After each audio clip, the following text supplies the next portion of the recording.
Assalamualaikum warahmatullahi wabarakatuh. Kembali bersama saya Andi Sukri dalam mata kuliah Mekanika Teknik 3 untuk program studi 4 Perancangan Jalan dan Jembatan, jurusan Teknik Sipil, Politeknik Negeri Padang. Baiklah, pada hari ini kita akan membahas materi lanjutan tentang matriks struktur balok atau batang. Ini merupakan lanjutan daripada minggu lalu. Pada hari ini kita khusus akan membahas tentang bagaimana suatu balok, ya. Kita akan mulai bekerja terhadap beban yang secara 3 dimensi, tidak lagi kita menggunakan beban yang searah sumbu X, tapi kita sudah mulai menggunakan beban yang tegak lurus terhadap bidang. Nah, ini sama halnya yang kita kerjakan, yang kalian lakukan pada pembahasan struktur statis tertentu ataupun struktur statis tertentu yang lazim kita gunakan. Maka pada saat ini saya akan menjelaskan bagaimana caranya menyusun matriks kekakuan jika seandainya gaya yang diberikan tidak lagi searah daripada sumbu X. Begitu juga bagaimana pengaruh terhadap momen, diberikan momen, bagaimana pengaruh jika diberikan rotasi ataupun mencari rotasi, ya. Kita akan bahas pada kesempatan kali ini. Baiklah, di sini saya akan menunjuk pada slide pertama, kita akan membahas tentang konsep 3 dimensi. Di mana kalau ada konsep 3 dimensi, ini kita sudah memiliki ruang X, Y, dan Z, ya. Pada minggu lalu kita hanya sebatas memiliki ruang X dan Z.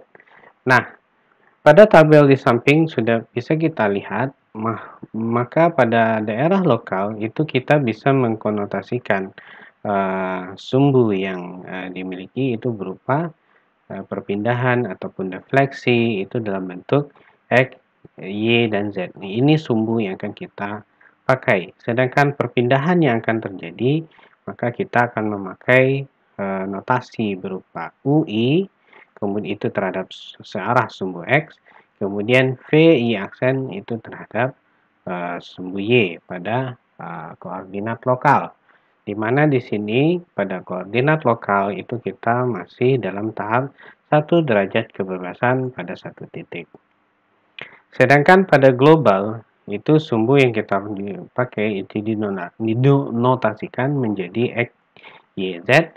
Kemudian perpindahan yang terjadi itu kita akan menggunakan notasi UI, ya, pada 1 titik. VI itu untuk arah Y, UI untuk terhadap searah sumbu X, kemudian WI jika terjadi perpindahan searah sumbu Z. Derajat kebebasan yang dipakai pada 1 titik itu adalah berupa 3 derajat kebebasan. Matriks kekakuan elemen dihitung dalam koordinat lokal dan nantinya akan ditransformasi ke dalam koordinat global. Nah, sekarang kita akan melihat seperti apa sih yang terjadi, fenomena yang terjadi jika satu elemen balok, ya, elemen balok dipengaruhi oleh suatu gaya yang tegak lurus terhadap sumbu X atau gaya dari sumbu Y, kemudian jika diberikan momen itu seperti apa, dan jika terjadi rotasi itu seperti apa, maka penampakannya itu bisa kita lihat pada gambar di sini, ya, sehingga bisa kita mengidentifikasi bahwa di sini ada titik I. Di titik I yang awalnya kita pada awal kita belajar di sana hanya terjadi perpindahan berupa UI saja, tapi sekarang sudah banyak teman-temannya, ya. Ditelisik pada 1 titik itu banyak kejadian di sini, ada perpindahan terhadap arah Y, kemudian ada momen yang terjadi, ya, ini ada momen, kemudian di sini juga ada terjadi rotasi, ya, terhadap perpindahan, ya, perpindahan yang terjadi jika seandainya suatu balok ini mengalami rotasi, maka itu akan terjadi rotasi pada 1 titik. Dan juga yang terpenting sekali di sini adalah terjadi di sini adalah terjadinya gaya. Ya, di sini terjadi gaya. Nah, oleh karena itu, maka matriks kekakuan itu akan semakin besar, ya, semakin besar, di mana di awal kita hanya berupa matriks kekakuan elemen itu dalam bentuk pertama dalam satu titik itu 2 kali 2, kemudian dikembangkan menjadi matriks satu elemen menjadi 4 kali 4, kemudian ditambah dengan terjadi pertambahan berupa pergeseran terhadap sumbu Y, ya, di mana kemarin kita sudah bahas 2 dimensi, maka dia berkembang jadi 6 kali 6, maka pada saat ini dia akan berkembang lagi, dia menjadi 8 kali 8. Nah, tapi dia akan bukan di sini kalian tidak akan mengalami kesulitan yang begitu berarti, karena di sini dalam menyusun sebuah matriks itu dia sudah memiliki pola dan sudah memiliki nilai tersendiri, sehingga kalian cukup mencocokkan dan cukup mengeliminir atau menyederhanakan daripada matriks untuk mendapatkan solusinya. Nah, di sini ada L. L itu adalah bentang, ya, bentang panjang. Kemudian di sini ada I, itu adalah momen inersia, modulus elastisitas, kemudian defleksi atau perpindahan lateral pada sumbu terhadap sumbu netral, ya, di sini adalah sumbu netral, ini adalah sumbu netral. Kemudian di sini ada rotasi atau theta, ya, terhadap dv per dx, itu terjadinya rotasi. Kemudian ada besar gaya F, ya, F berapa F yang terjadi kalau seumpamanya dia di sini adalah memberikan beban sebesar P, maka F itu akan bereaksi searah gaya yang diberikan atau existing gaya yang diberikan karena pengaruh dari resultan gaya. Maka di sini disebut di sini gaya geser. Kemudian ada momen, ya, seperti yang kalian pelajari di statis tertentu dan statis tertentu. Pada saat ini kita sudah mulai masuk, ya, sudah mulai masuk karena konsep dasar dari awal sudah kita mulai perlahan-lahan. Sekarang kita mulai masuk perlahan-lahan bagaimana jika beban itu diberikan tegak lurus terhadap bidang. Nah, kemudian dari selanjutnya di sini ada teori dasar elemen balok, ya, di mana di sini momen itu adalah turunan dari modulus elastisitas, turunan kedua dari modulus elastisitas terhadap berapa besar perpindahan yang terjadi terhadap kuadrat arah dan kuadrat sumbu X, ya. Kemudian di sini ada tegangan, ya. Tegangan secara konsep itu sama dengan minus dari momen terhadap Y dibagi dengan inersia. Nah, selanjutnya ini adalah histori atau filosofi, atau bisa saya bilang ini adalah cikal bakal konsep daripada matriks elemen balok, ya, dengan menggunakan metode langsung atau direct method. Nah, ini pada gambar di samping ini menunjukkan seperti apa sajakah kondisi-kondisi yang terjadi pada suatu elemen balok.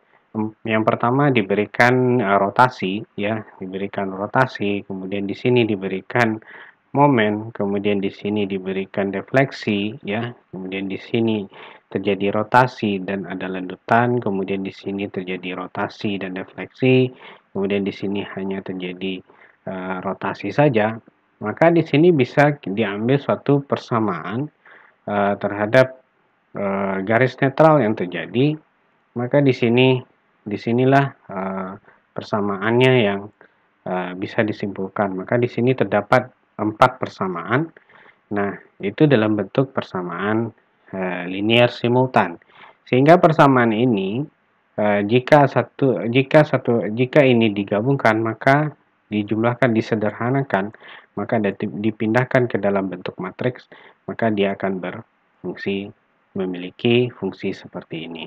Nah, ini sebenarnya bagi kalian cukup diketahui saja, dan selanjutnya kita akan fokus seperti apa matriks kekakuan yang akan kita gunakan, ya, matriks kekakuan elemen dan matriks kekakuan struktur secara global itu seperti apa. Nah, kita langsung pindah ke slide selanjutnya. Nah, ini. Jadi kita akan melihat di sini penggabungan seperti apa sih kalau seandainya di matriks itu semakin berkembang, di faktor-faktor yang mempengaruhinya semakin berkembang, perpindahan terhadap sumbu X, perpindahan terhadap sumbu Y, kemudian di sana ada rotasi, kemudian di sana juga ada momen, maka seperti inilah kondisi yang terjadi. Nah, di sini bisa kita lihat di awal perkuliahan, ya, di awal perkuliahan kita melihat di sini adanya ini adalah matriks kekakuan. Ini berdasarkan perpindahan terhadap sumbu X saja, sehingga yang faktor yang mempengaruhi adalah ini, ya, modulus elastisitas dikali dengan luas per L, di mana di sini hanya yang mempengaruhi adalah pertambahan panjang daripada suatu elemen. Sedangkan pada matriks yang kedua ini sudah kompleks, ya. Di sini sudah ada terjadi perpindahan secara vertikal, kemudian ada rotasi terhadap sumbu netral, ya, baik di kedua titik, dan itu sudah kita bahas pada slide sebelumnya. Maka akan terjadilah matriks kekakuan yang terjadi itu seperti ini, sehingga ketika kedua matriks kekakuan ini digabung, sehingga dia akan menjadi dikombinasikan, maka bentuknya akan seperti ini jika disusun, ya. Dimana di sini pada UI ini adalah matriks-matriks yang kita pelajari di awal, ya, ini poin-poinnya, sedangkan yang ini adalah bagian yang akan berfungsi terhadap rotasi dan perpindahan terhadap sumbu Y, ya. Nah, ini akan kalian pakai seterusnya untuk digunakan sebagai matriks kekakuan elemen pada elemen balok, ya. Jadi elemen 1, maka matriks kekakuan yang akan kalian pakai adalah seperti ini. Nah, apakah semuanya dipakai, Pak? Ya, ini tergantung. Ya, kalian ingin mencari nilai mana gitu. Kalau seandainya dibutuhkan, yang seandainya cuma untuk mencari perpindahan terhadap sumbu X, maka yang lainnya itu tidak perlu kalian cari. Tetapi kalian cuma hanya mencari perpindahan terhadap sumbu Y, kemudian mencari rotasi atau mencari momen, maka ini kalian cukup yang ditandai dengan segi 4 saja yang akan kalian pakai. Tapi kalau kalian butuh mencari semua faktor yang akan diberikan, maka semua daripada elemen-elemen matriks ini itu kalian pakai. Nah, mungkin untuk lebih jelasnya kita akan coba mengetahuinya dalam bentuk contoh soal.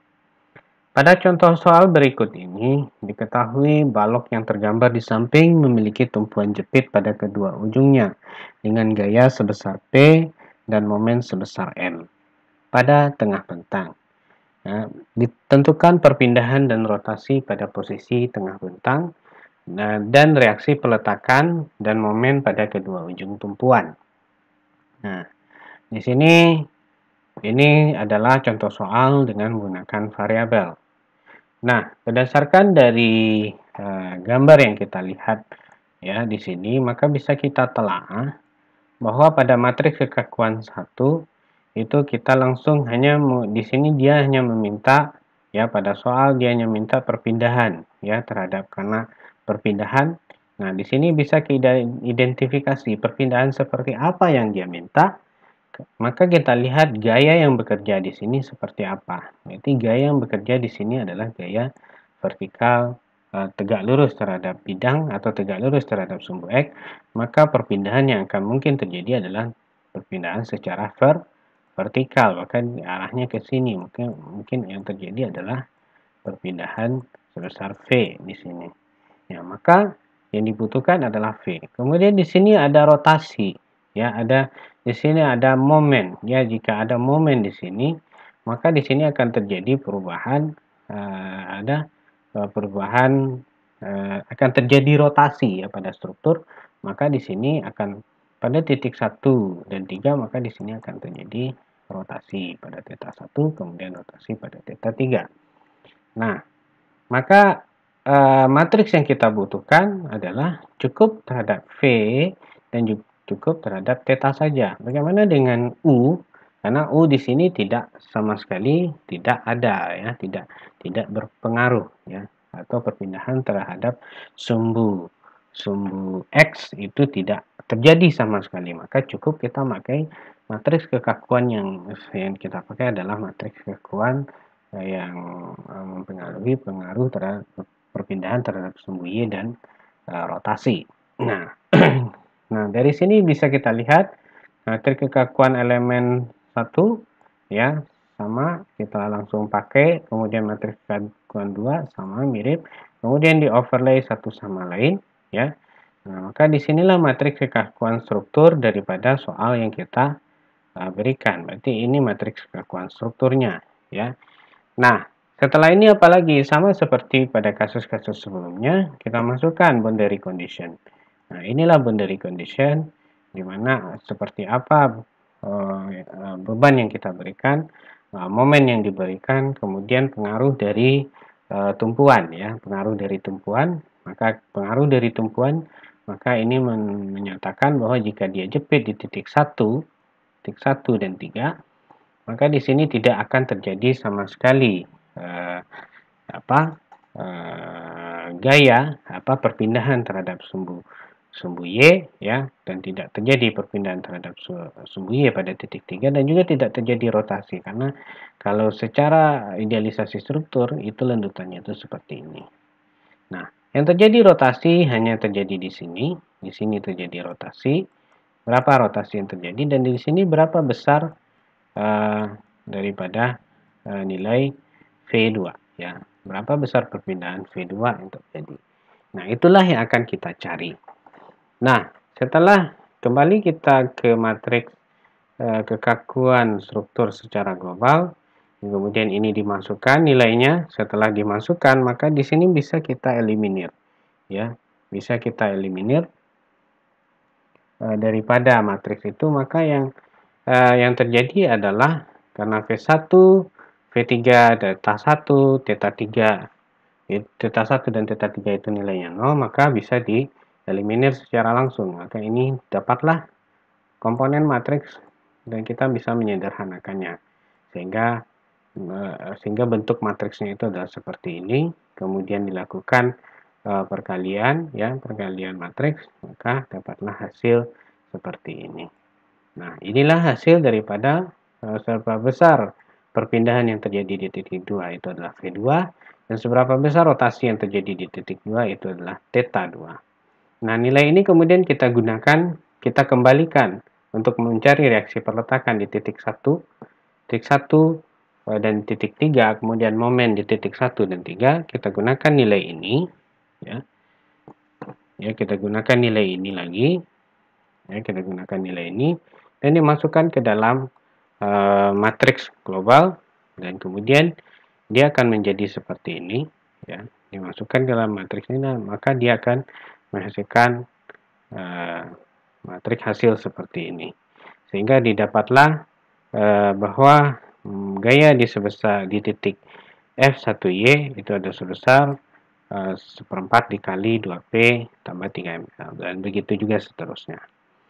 Ya, seperti itulah penjelasan untuk awal daripada elemen balok ya, diberikan gaya vertikal tegak lurus terhadap bidang, maka ini akan menjadi pembahasan yang akan terus berlanjut untuk sesi-sesi selanjutnya. Kita akan coba dalam bentuk beban merata, kemudian cantilever, dan sebagainya. Nah, terima kasih banyak atas perhatian dan banyak maaf kalau ada kesalahan. Semoga bermanfaat. Silakan memberikan pertanyaan jika ada dalam penjelasan kali ini tidak jelas. Semoga bermanfaat. Wabillahi taufiq wal hidayah. Assalamualaikum warahmatullahi wabarakatuh.